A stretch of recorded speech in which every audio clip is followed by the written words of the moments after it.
What's up, everybody? This is a year in the life of a 40-year-old youth pastor, and today I'm going to rewind a couple days to tell you a crazy story that happened on our trip home from the Dominican Republic mission trip. So we've been home from our mission trip for a couple of days, but I wanted to make sure that I documented the story of our trip home because it was a little bit wild.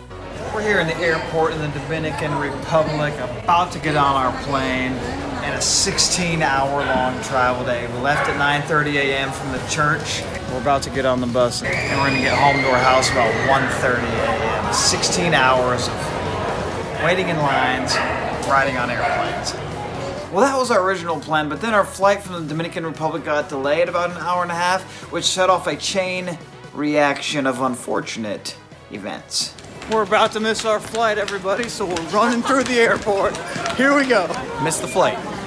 Well, we missed our flight. Now we're just chilling in New York, waiting. Since breakfast 12 hours ago, they're hungry. I'm hungry. We were about to get food. We were at the Shake Shack in line, but now we had to abandon the line to go get on another flight. After we got rebooked on a flight from New York to Minneapolis, we did have a chance to get some food for the whole team. Praise God. Here we go, just got rebooked onto a flight. They got 34 people on another flight to Minneapolis. Woo!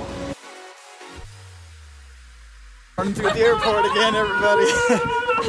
Now we're running across the Minneapolis airport. About to miss our second flight of the day. But we're not gonna miss it, we're making it this time. We got on our plane in Minneapolis, but now apparently the pilots can't fly, so we're getting back off. So literally after we're all on the flight, about ready to take off because of weather and the pilots had flown too much that day and it wasn't gonna be safe, they just flat out canceled our flight, didn't delay it, canceled it. So we were scrambling, trying to figure out what do we do. We've got 34 people stuck in Minneapolis. We're trying to get to Grand Rapids, so we spent the night kind of in the airport. We're kind of waiting for Delta to help us get everything rebooked and figured out for a plan. We're at the Minneapolis airport right now, and we've been waiting for hours and hours. It's 11 o'clock. We got in at midnight, so we've been here for 11 hours, and we finally just got rebooked on a flight to Grand Rapids. At 3 o'clock, we're praying that we're going to make it on that flight and make it home. But the good news is we don't have to run through the airport now. So eventually, after many hours of waiting in the airport, Delta finally got us rebooked on a new flight straight from Minneapolis to Grand Rapids. We were super grateful.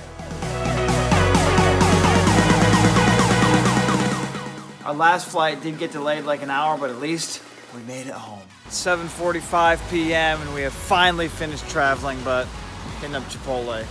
Woo! So it was one of the craziest travel experiences that I've ever had, honestly. Coming home from a mission trip, we had 34 people. It took us 34, 5, 6 hours to get from the church in the Dominican until I was at my house here in Grand Rapids, Michigan. And it's always even more complicated and more difficult when you have a large group of people, but praise God, it all worked out.